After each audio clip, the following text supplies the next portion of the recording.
Hoje nós vamos falar o que seria supervisão. É, Vamos ver a visualização na lei. O que seria supervisão? Para a gente entender o conceito das atribuições, muitas vezes a gente vai ver como é que ela chegou ao Brasil. E a gente vai trazer ela de duas formas. Antes do processo da industrialização e depois do processo da industrialização. A supervisão escolar, antes do processo da industrialização, ela não tinha nenhuma definição. O papel do supervisor escolar, ele era como um papel avulso que ele não tinha nenhuma relevância no ensino. Ele não agregava muito e ele era um papel sem uma definição clara. Depois do processo da industrialização, a gente sabe que o processo de industrialização teve muita competitividade ao mercado de trabalho.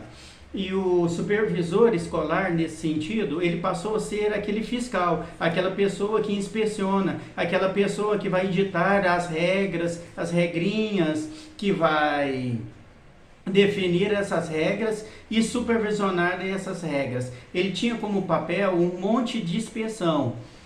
E aí, após 1840, ele começa a ser um profissional que explica altos conhecimentos científicos dentro da sua formação. Ou seja, em 1840 ele já começa a mostrar a sua cara. O supervisor começa a ser aquela pessoa que vai trazer os conhecimentos da sua área de formação para ajudar no processo de ensino-aprendizagem.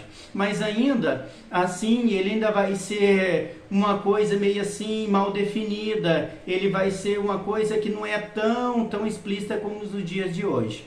E aí, após 1925, o supervisor ele passa a ser como um líder. E a gente ainda vai trazer de 1925 até os dias até os dias atuais, e se aperfeiçoando e se moldando cada vez mais, até a gente entender como funciona o supervisor hoje. A supervisão passa a ter sua formação em curso de graduação com a Lei 5540 de 68, onde tinha uma lei de tecnicista, de qualidade, de eficiência. E o que eu quero chamar a atenção de todos, de 60 o supervisor ele tinha um papel de produção, de produtividade. Ele media a produtividade, quantitativamente, os rendimentos dos professores, dos docentes, do vínculo docente que o envolvia. Ele tinha esse papel mesmo de inspecionar. Quando eu digo inspecionar, se o professor tal faltou, ele ia lá e fazia. Perguntava por que ele faltou, se o professor deixou de selecionar tal conteúdo, ou selecionou de uma forma que ele não foi lá e não enxergou o que o professor fez. Ele tinha esse papel de fiscalizador. Aí no Brasil, a supervisão escolar, ela chegou com um papel muito claro de fiscal. Pessoal, é importante que vocês entendam que esse papel de supervisor fiscal, ele percorreu vários anos, várias décadas. Ele tinha esse papel muito claro, de ser aquele papel muito claro, de ser pessoa chata, aquela pessoa clique que ficava controlando o trabalho alheio. Ele não tinha nenhum perfil acadêmico, nenhum perfil técnico, nenhum perfil voltado ao ensino-aprendizagem, gente. A supervisão no Brasil, ela chegou como sinônimo de inspeção. Hoje, as coisas são diferentes. A supervisão hoje, ela deve acompanhar, orientar, administrar, auxiliar. E eu quero chamar até a atenção de vocês, esse é o conceito-chave de tudo. Por que a supervisão hoje, ela tem esse conceito, essa atribuição de acompanhar, de orientar, de administrar, de auxiliar? Porque o supervisor de hoje, ele passou daquele mero inspetor, aquele mero agente de produção, que talvez a gente pode até utilizar de uma forma simplória, gerente de produção, focado em números, e focado em produtividade, focado em fiscalizar, focado em verificar a eficácia, verificar o controle da situação para uma pessoa.